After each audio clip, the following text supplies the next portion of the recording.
Hello. Good morning, everyone. It is the 29th of January. No, sorry, 30th of January. On my morning walk. Uh,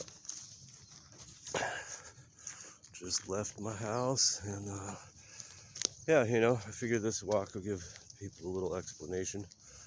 Uh, so kind of what the idea is I am in public exercising my right to film in public, our freedom of press,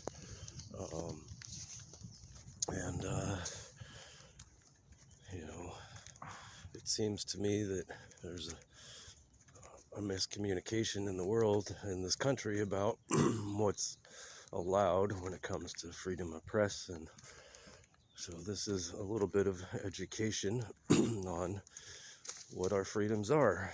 We are allowed to be anywhere in public, and we are allowed to film or record or photograph anything that our eyes can see in a public space. So even though some people believe that they have the right to tell somebody that you can't film me in public, it's not a law. You don't need anybody's permission to film. And, one of the main reasons why people are doing this is to show to the police, because the police don't necessarily respect our right to record either, even though they record now. And so, there are people out demonstrating, exercising what our rights are, so that we don't just lose them. So that's partially the reason why I'm out here, starting a journal, daily journal. So what we're doing is we're getting down to the end of my street here. We're on Clatsop Street, comes down, kind of ends in this area. Happens to be our train tracks, and our bike path that goes across like a large part of the city. Look at that, guys. The sun is out again today, 2 days in a row. So what I'm going to do now is walk down our train tracks next to our bike path. This bike path is a great place thing. It goes like practically around the whole city. It's like 20-something mile loop. It was really awesome. Now there's certain areas on our bike path that are kind of away from the main streets that are like overrun with homeless. I'm sure that's happening to every city. I keep hearing it.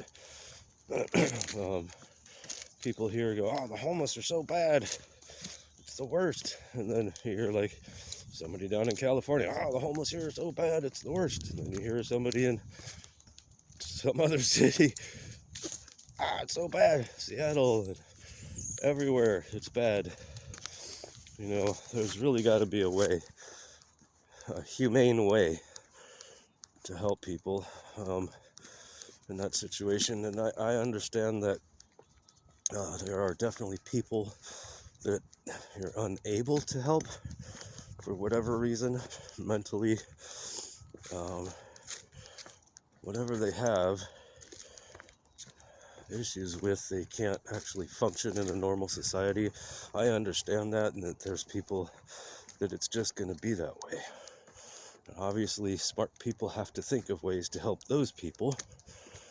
But the other people that can help themselves, because there's people that can,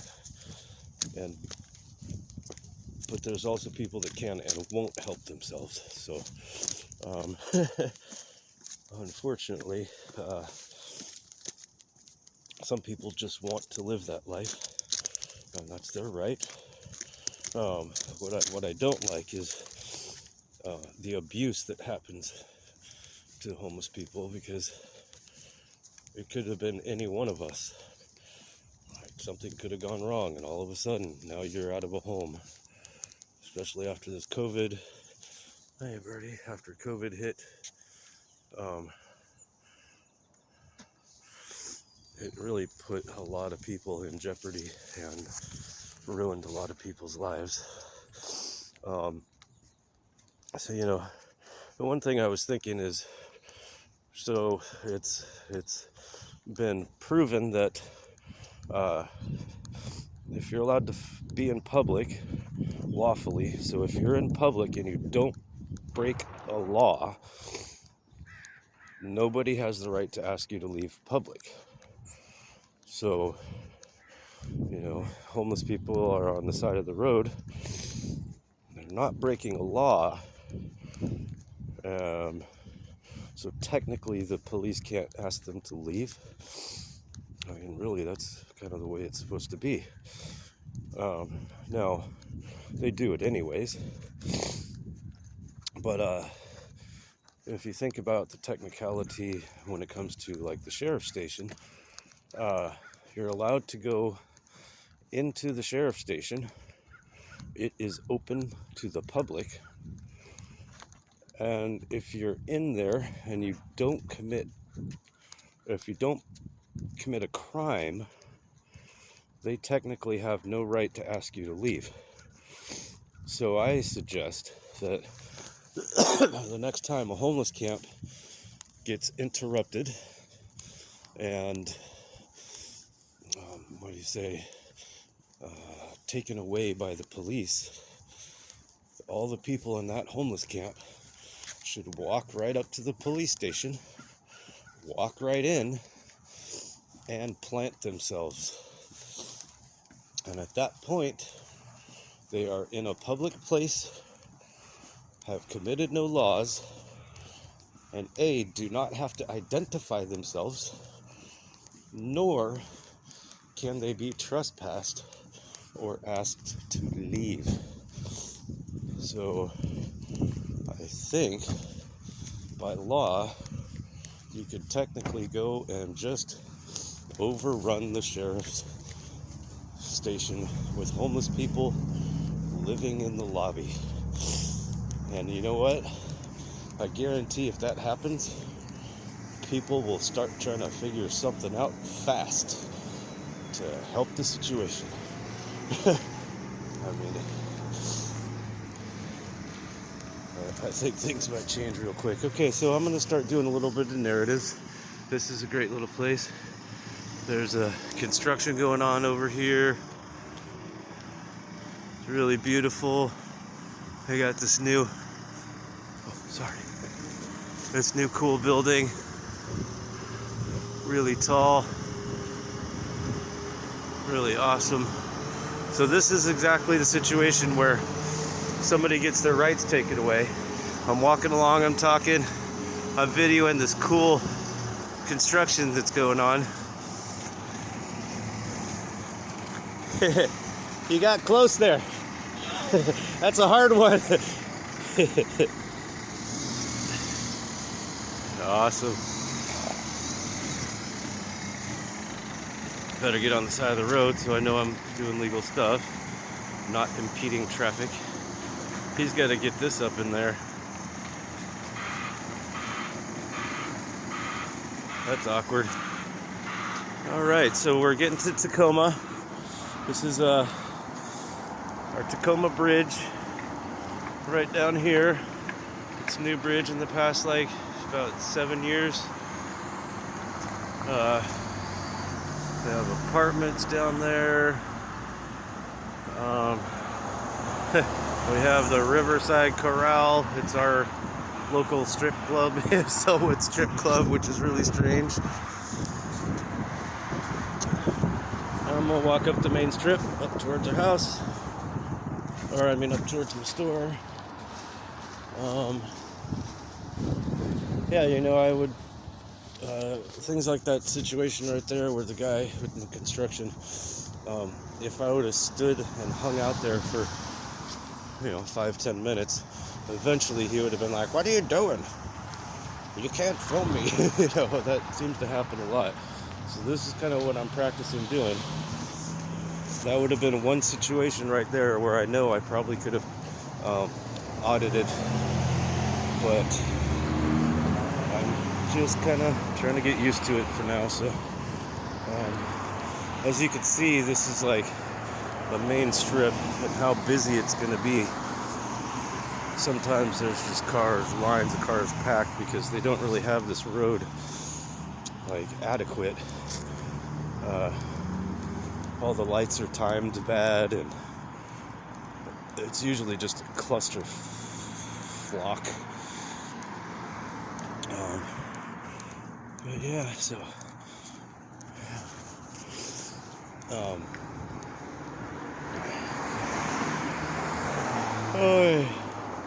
still kind of tired. Oh yeah, by the way, it is like 25 degrees right now. It was 21 degrees when I got in my ride to take my son to school today. 21 flipping degrees, but guess what? It is sunny, so I am happy.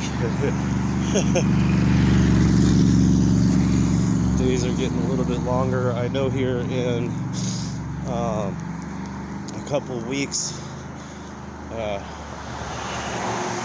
close our shop at 6 o'clock and it's dark.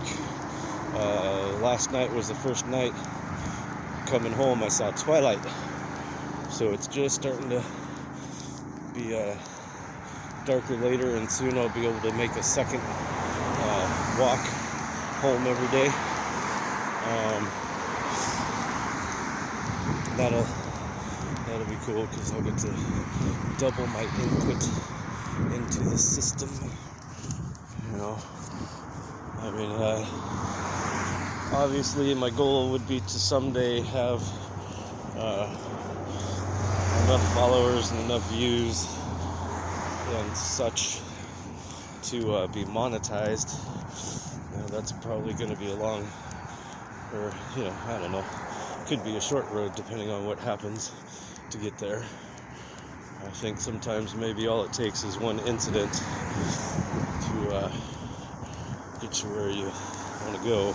But technically, what I don't want is any incident with any person, because there really is no reason there should be an incident with any person, because what I'm doing is completely illegal. Now, if I'm ever stopped, say, "Well, what are you doing here, sir?" Well, I'm taking video and photographs of things in public spaces. Well, why are you doing it? Well, I am a journalist, reporter. I am a citizen of the United States, exercising this freedom of press.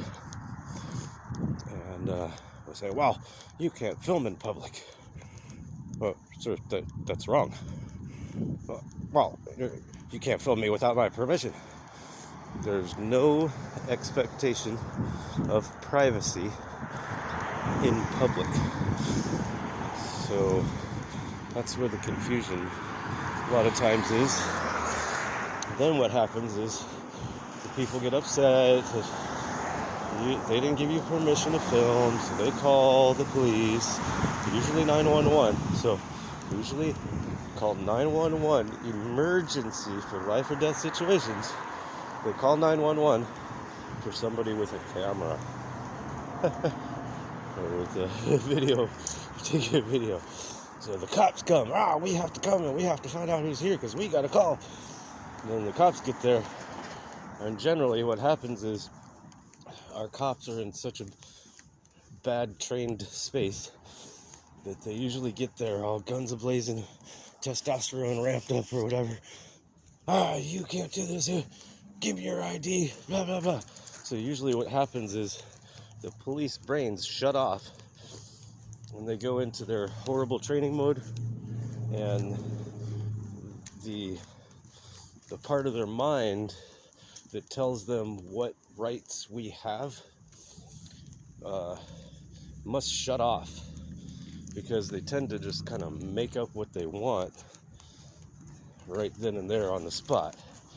Oh, you're suspicious. Well, is suspicion a felony or a misdemeanor? Well, you're suspicious, so... Well, do you know of a crime that's been committed? No. Have you seen a crime be committed? No. Do you know what a crime is about to be committed? No. So then you've got nothing. And so when you get to that point, what happens is either a well-informed supervisor gets called and then informs the under officers what what they're really allowed to do, and then everybody or usually the under officers end up with a walk of shame when they leave and they realize that they can't do anything. They can't even get the person's name, So the whole idea is really for nothing to happen, because the community, the country, should be aware that we're allowed to videotape. There's video cameras everywhere. You walk down the street, plenty of stores have video cameras that film you.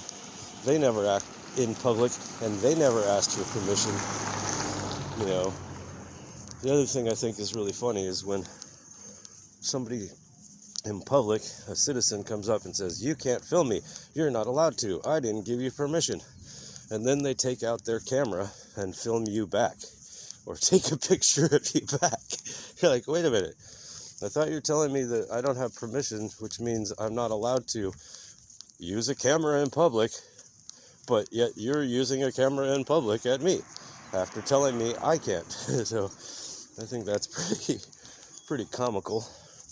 The other thing a lot of the auditors point out is when you're walking down the road or you're outside of a building and you see somebody with a camera, if you mind being on camera, don't walk up to the person with the camera. If you don't want to be on the camera, don't walk up to the camera. Because most people that don't want to be on the camera walk right up to it and say, "I don't want to be on camera." But yet you've just walked right up to it and put your face in the middle of the camera. I think that's kind of comedy.